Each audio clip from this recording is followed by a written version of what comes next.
Hello and welcome to my channel. I'm Dr. Carmen McGuinness. I'm a board-certified behavior analyst and psychologist practicing in the fields of disabilities, child and adult attachment trauma, and relationships of all sorts, including the relationship that we have with ourselves, which I call the primary relationship. So today my topic is the two kinds of love.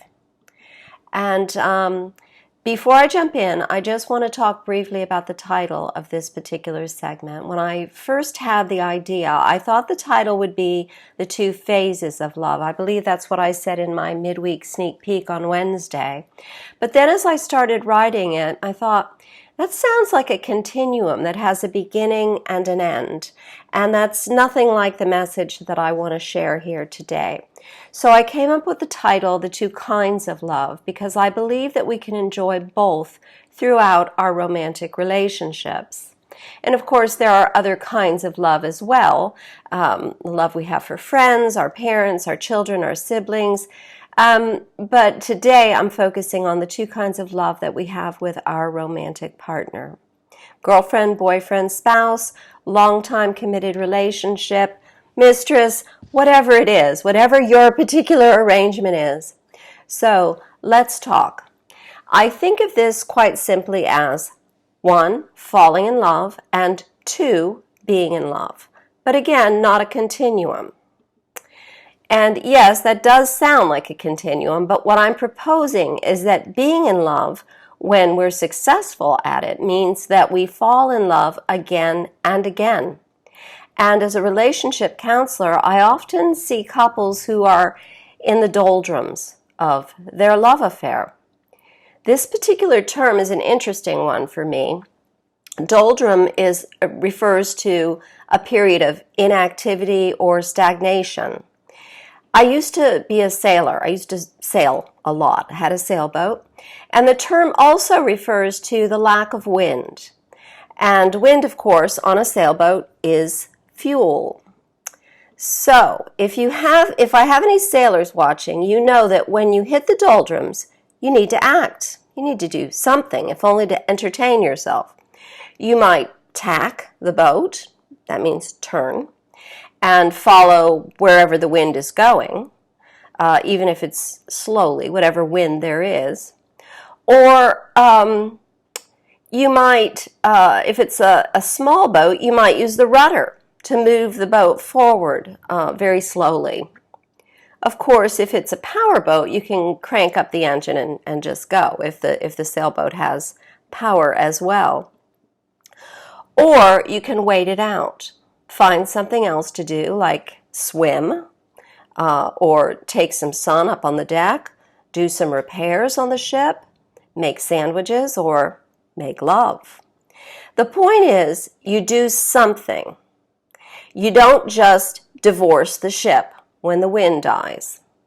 Imagine the response of the bank where you took out your $40,000 loan to buy your 36-foot sloop.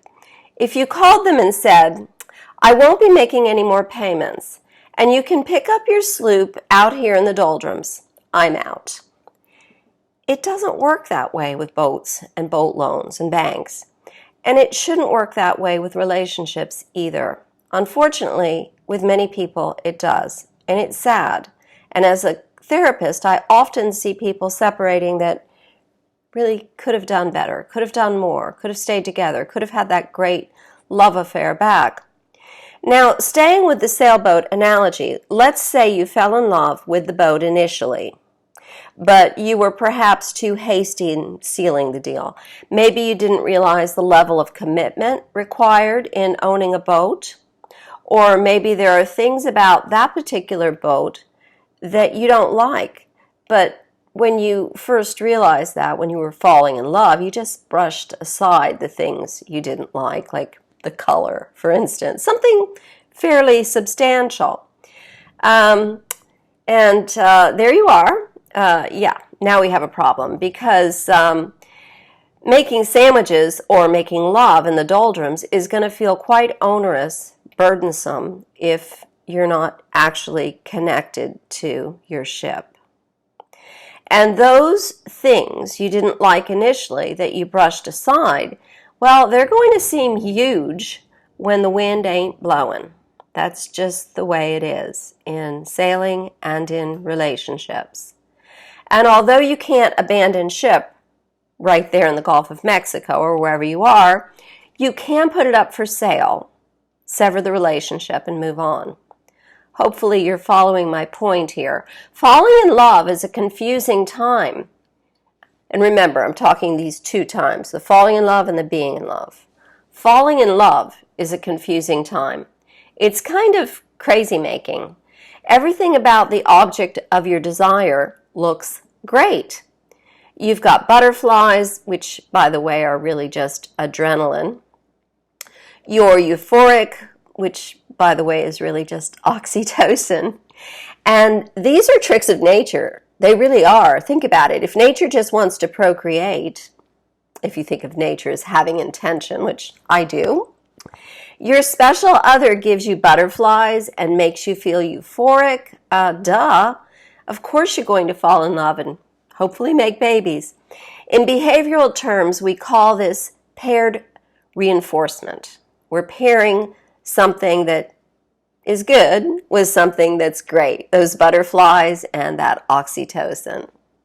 Bottom line, the degree to which you form a strong bond during this magical falling in love phase, the more likely you will be at building a solid foundation for the being in love phase.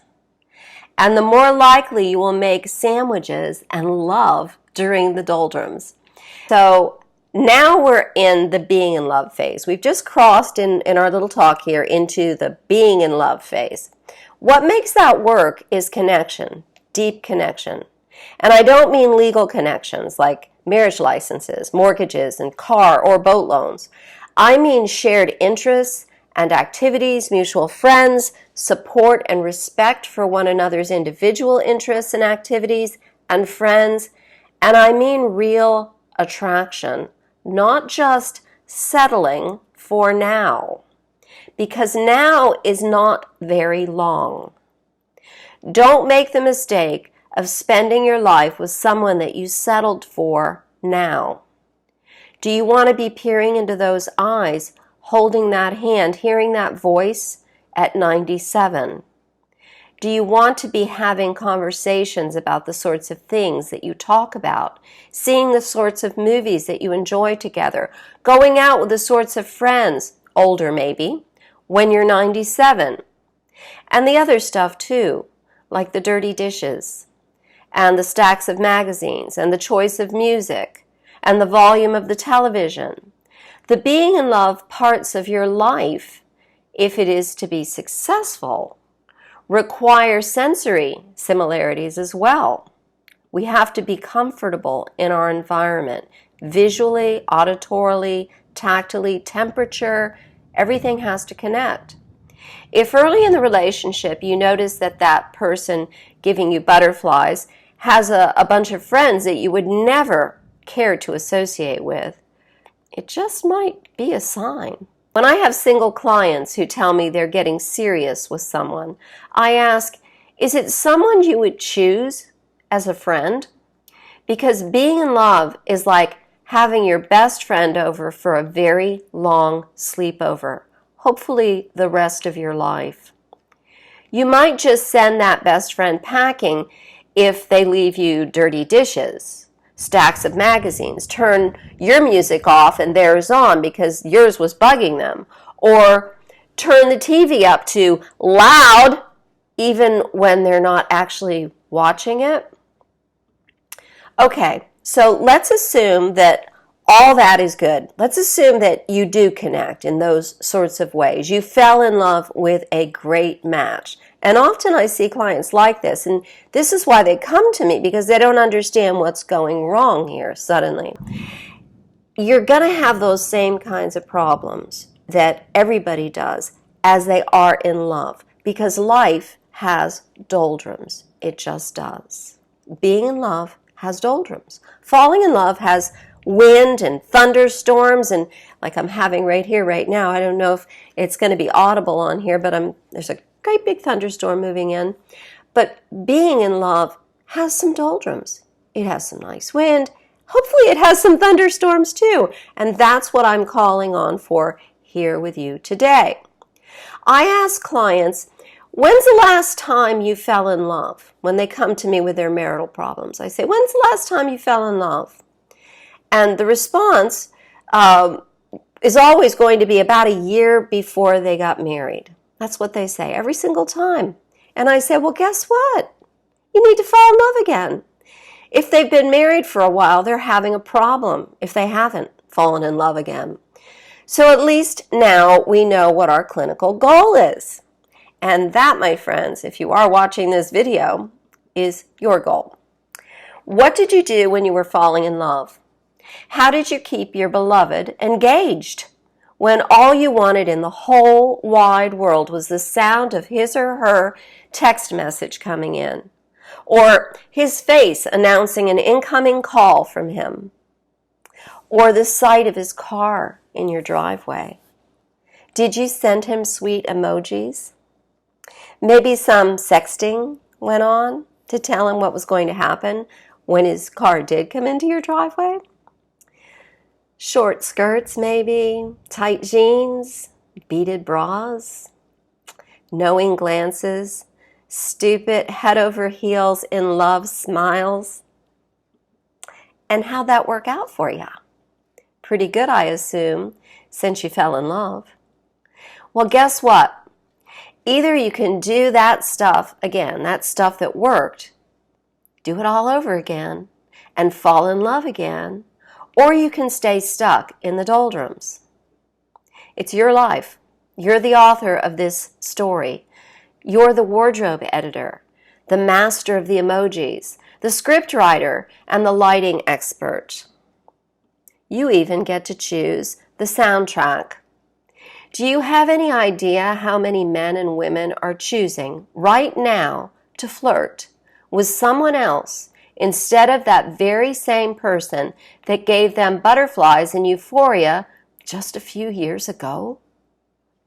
Makes no sense. Well, let me tell you, many more than you might think. The stats are huge. Too many.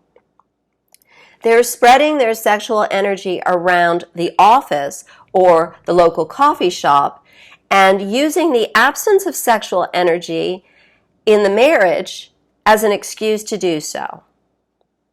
What's wrong with this picture? And this is men and women, my friends. I'm not guy smashing here.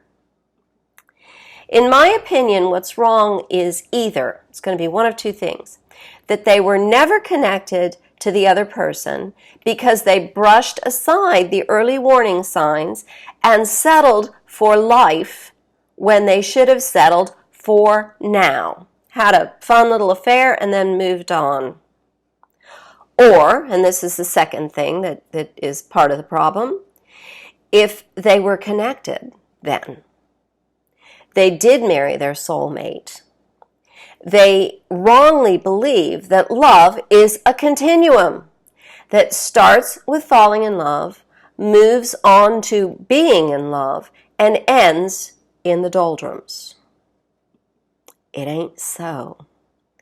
I have a lot more to say about this subject, but I've already said most of it in another video titled, I think it was titled, Lasting Sexual Energy, which I will link here, whichever side that pops up on. So you have a wonderful day. Go give your partner a lap dance or just something fun.